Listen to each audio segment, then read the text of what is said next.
Amigos, Brad Evans here for the GamingJuice.com with your Week 4 Fantasy Football Free Agent Frenzy.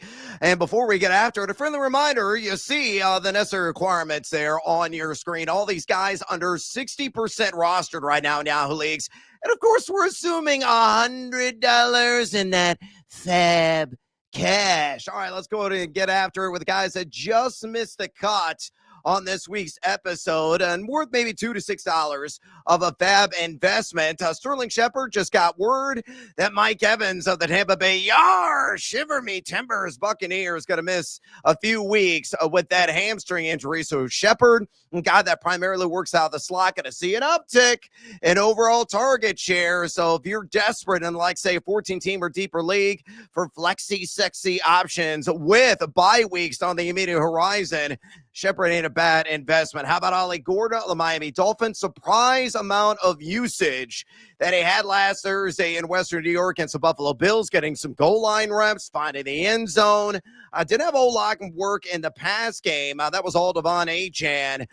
But he looks like his role is going to be here to stay, maybe around 25-30% of the opportunity share. You're always looking for depth at running back. And that applies to my next guy here, Chris Rodriguez, and a full-blown, ultra-confusing, almost indecipherable RBBC in the nation's capital with Bill Ja'Cory Krosky Merritt, and also Jerry McNichols, who ripped off a long run in week 3 involved. Rodriguez probably going to be about a 6 to 10 touch per game candidate. May get the occasional goal line work as well. So again, if you're looking to add depth at running back, he is somebody to entertain. Next up, Torrey Horton. He's getting it done on special teams, getting it done as a receiver, maybe emerging as a WR2 in this Seattle Seahawks offense with all the attention that JSN is drawing right now.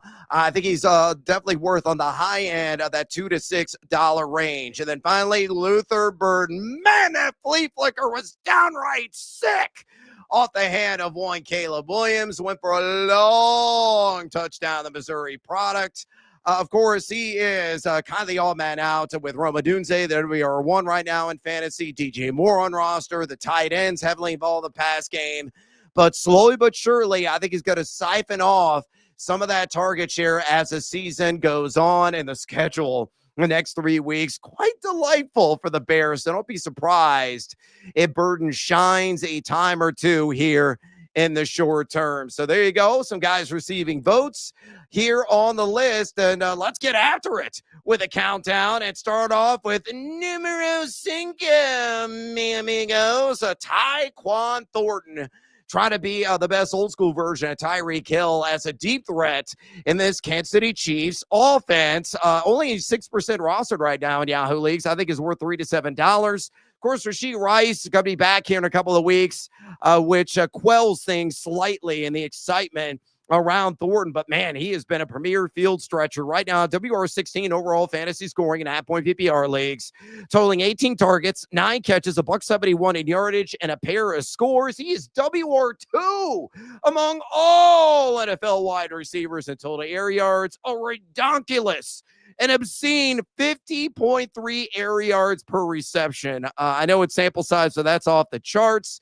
Seeing a healthy 17.6% of the team's target share. You look over the next 3 weeks, you get the Ravens. You saw what Detroit was able to do on Monday night. Can definitely move the ball vertically against the defense there on the back end. Then at Jacksonville, number 2 in drop-back EPA defense, much stiffer challenge. And then Detroit outside the top 15 in pass EPA defense on the season. So Thornton could be here to stay as a primo WR4, occasionally going to have those spikes, those jumps into the WR3, WR2 range. Needs to be on 12-team rosters. It's ridiculous. He is 94% available right now in Yahoo Leagues. I think he's worth $3 to $7, and probably on the high end, if you want to go a couple of dollars more if you're wide receiver needy. Talking to you, CeeDee Lamb managers. Talking to you, Mike Evans folks. You might want to go the extra $1 or $2. Numero 4 here on the Fade 5 fantasy free agency countdown. Again, we're doing this every single week. Blake Corum The LA Rams. Everybody is desperate for running back depth, and he is somebody that needs to be acquired right now. 83% available, only 17% rostered in Yahoo leagues. I think he's worth $6 to $10 right now in FAAB cash. Yeah, he's only seen 15.2% of the opportunity share, but coming off an impressive 8 carries for 53 yards against the City of Brotherly Shove, an absolute against the spread meltdown for the Rammies in that game at the bitter end. He is a guy that maybe they need to start to point north. A very solid 3.50 yards after contact per attempt. You might say sample size, Evans. Yeah, that plays a factor. He was only at 14 rush attempts, but you look at the schedule upcoming. Indianapolis, number 27 to rush EPA defense. San Francisco, middle of the pack, number 14 in that category. And then the Ravens, whose run coverage has been lousy. They're number 31 in rush EPAD to begin the season. So you put all together, maybe Corum gets around 7 to 9 touches per game. Kyren Williams is still going to be the main man, but he is one injury imp snack away from being the main man in this Rams backfield. So Blake Corum, ton of upside, and has some flexy, sexy appeal for these next few weeks with the bye weeks about to kick in. Numero tres on the free agent frenzy countdown. Eilick, Io Manor of the Tennessee Titans, former Stanford standout, only 21% rostered. I think he's worth anywhere between $7 to $11 in FAAB cash. You look at Io Manor, next 3 games at Houston, number 11, and drop back EPA defense. Then he gets the Arizona Cardinals, who are number 14 in that category. Then following with the Las Vegas Raiders, who are scrumptious in terms of overall matchup, number 27 in drop back EPAD. Io Manor, respectable number 27 in total air yards. He's got 10 grabs for $107, scored his first touchdown last week. Wide receiver 28 overall, and scoring, seen a healthy 20% of the team's target share. And you know the Titans, given their shortcomings on defense, are always going to be playing from behind. Cam Ward is going through the motions, but he's a gamer, and he loves to uncork the pill down the field. And Io Manor is developing into a really good field stretcher. So I like him quite a bit. Again, for people that need wide receiver depth in 12-team and deeper leagues. Hey, a friendly reminder as well, if you want more of my fantasy football advice, go to thegamingjuice.com right now, you jackals, and sign up. It's absolutely free, at least for now. All of my fantasy flames columns of their weekly quarterback and running back for week number 4 of the NFL season already live. Got to have wide receiver and tight end a little bit later on this week. All my rankings, the initial run, are currently live, position by position for half-point PPR. That's all I rank for there at thegamingjuice.com. I'm going to have my various sports betting takes. If you're into the player props, my always free, transparent, and public spreadsheet is available. And I already got bets locked and loaded, at least a couple of them for Thursday night football between Arizona and Seattle. Plenty of more of those to come. My top prize piece will drop on Friday. We'll have a Thursday night football prime time props piece as well. You can ask me a question. Just click Ask Brad, and I will answer it whenever I have the time. Usually it's within 24 hours.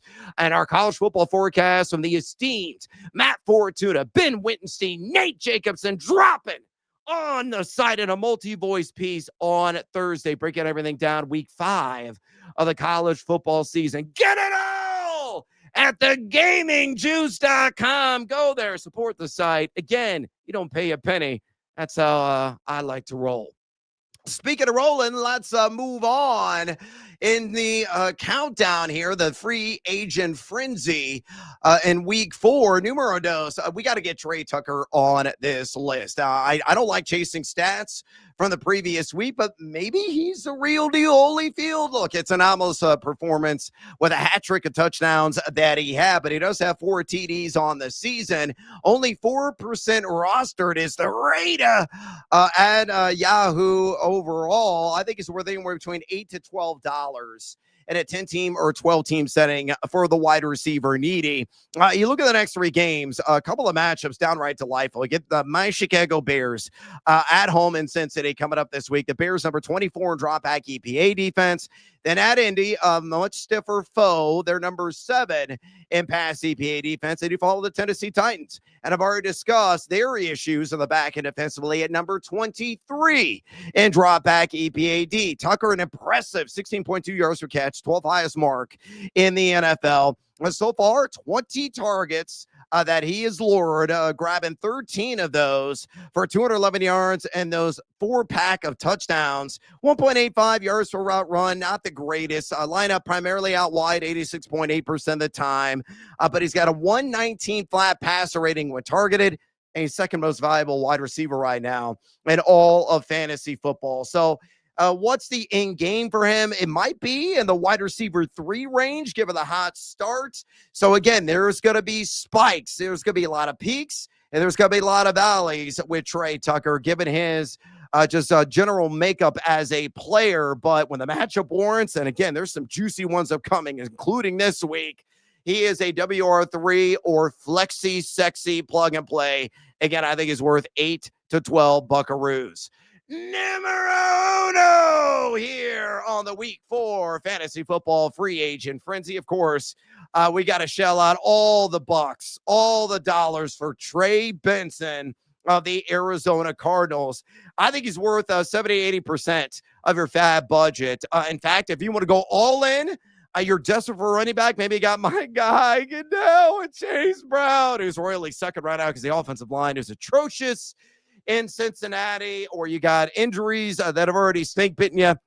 If you want to shell out all of your FAAB cash to acquire Benson, I certainly would support that as well. Next 3 matchups for him. Thursday, of course, gets the Seattle Seahawks. Not the greatest matchup. Seattle, number 4 in rush EPA defense through 3 weeks. And then he falls with Tennessee, dead last in rush EPA defense. And then the Indianapolis Colts, 4th to dead last in rush EPA defense. So a couple of just wonderful matchups there on the immediate horizon. Now, Arizona number 28 in run blocking efficiency, according to PFF. But Benson, number 7 in yak per attempt, 4.05. Guy's a bruiser at 6 feet, nearly 220 pounds, runs a 4.39 40-yard dash. He's got soft mitts as well. He's a top 20 in missed tackles force. At a minimum, folks, he's going to be a top 15 running back, in my opinion, the rest of the fantasy football season at half point or full point PPR leagues. And there you have it. This week's free agent frenzy. Go to thegamingjuice.com, click, converse, and cash, ... Maybe sign up for a free account today. Read all of my works. Listen to me on BetMGM tonight, 7 to 11 p.m. Eastern across iHeart and Odyssey stations. And you can stream the show for free as well on thegamingjuice.com. I'll be live on the show tonight, breaking things down from a fantasy football and sports betting perspective with my guy, Ryan Horvath. Until next time, good luck in your acquisitions and get that dub in week 4. Team Huevos.